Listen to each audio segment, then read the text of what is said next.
രാഷ്ട്രീയത്തിലെ സൗമ്യമുഖമായ ജോസ് കെ മാണി എംപിക്കെതിരെ സമാനതകളില്ലാത്ത രാഷ്ട്രീയ വേട്ടയാടലാണ് നടക്കുന്നത്. തദ്ദേശ തെരഞ്ഞെടുപ്പ് ഫലത്തിൽ ഇടതു മുന്നണിയാക്കിയ പ്രതിരോധത്തിലായപ്പോൾ ജോസ് കെ മാണി മാത്രം വേട്ടയാടപ്പെടുന്നു എന്നത് ജോസ് കെ മാണിയുടെ ശക്തി തന്നെയാണ് വ്യക്തമാക്കുന്നത്. മാണി സാറിന്റെ രാഷ്ട്രീയ പിൻഗാമി, രണ്ടിലയുടെ നേരവകാശി ജോസ് കെ മാണി മധ്യ തിരുവിതാംകൂറിൽ രാഷ്ട്രീയ കരുത്ത് കാട്ടിയാൽ അത് ഇടതു മുന്നണിക്കാണ് ഗുണം ചെയ്യുക. തദ്ദേശ തെരഞ്ഞെടുപ്പ് പരാജയത്തിൽ നിന്ന് പാഠം പഠിച്ച് തിരുത്തേണ്ടത് തിരുത്തി ജോസ് കെ മാണിയും കേരള കോൺഗ്രസ് എമ്മും മുന്നോട്ടു പോയാൽ മധ്യ കേരളത്തിലും ക്രൈസ്തവ സ്വാധീന മേഖലകളിലും ഗുണം ചെയ്യുമെന്ന് ഇടതു മുന്നണി നേതൃത്വത്തിന് നന്നായി അറിയാം.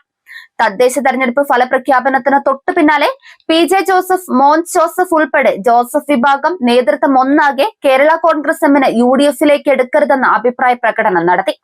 അതിന് പിന്നാലെയാണ് നവമാധ്യമങ്ങളിൽ ജോസ് കെ മാണിക്കെതിരെ PR ഗ്രൂപ്പിനെ രംഗത്തിറക്കി ശക്തമായ സൈബർ ആക്രമണം അഴിച്ചുവിട്ടിരിക്കുന്നത്. ജോസഫ് വിഭാഗമാണ് ഇതിന് പിന്നിലെന്നാണ് ആരോപണം. എന്നാൽ മുന്നണി വിപുലീകരണത്തെ കുറിച്ച് UDF നടത്തുന്ന ചർച്ചകളിൽ ആദ്യം ഉയർന്നു കേൾക്കുന്ന പേര് ജോസ് കെ മാണിയുടേതും അദ്ദേഹത്തിന്റെ പാർട്ടിയുടേതുമാണ്.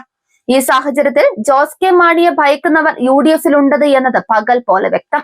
കോട്ടയവും പാലായും മാത്രമല്ല, ക്രൈസ്തവ സ്വാധീന മേഖലകളിൽ ജോസ് കെ മാണി നിർണായക ശക്തിയാണെന്ന ബോധ്യം CPM-നെ പോലെ തന്നെ കോൺഗ്രസിനുമുണ്ട്.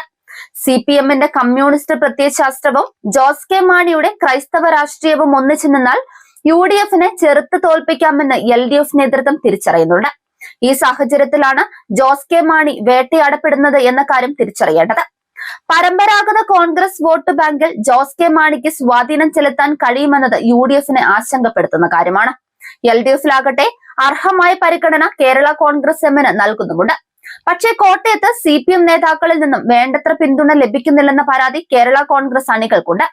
പാലായിൽ അദ്ദേഹത്തിന്റെ തോൽവിയിൽ വരെ കോട്ടയത്തെ ഉന്നതരായ ചില CPM നേതാക്കൾക്ക് പങ്കുണ്ടെന്ന ആരോപണവും അവർക്കുണ്ട്. പാലായിലെ ജോസ് കെ മാണി വിരുദ്ധരുമായും ഈ നേതാക്കൾക്ക് നല്ല ചങ്ങാത്തമാണത്രേ. കേരള കോൺഗ്രസിനെ മാറി ചിന്തിപ്പിക്കാൻ പ്രേരിപ്പിക്കുന്ന പ്രധാന ഘടകങ്ങളിലൊന്നും ഇതാണ്.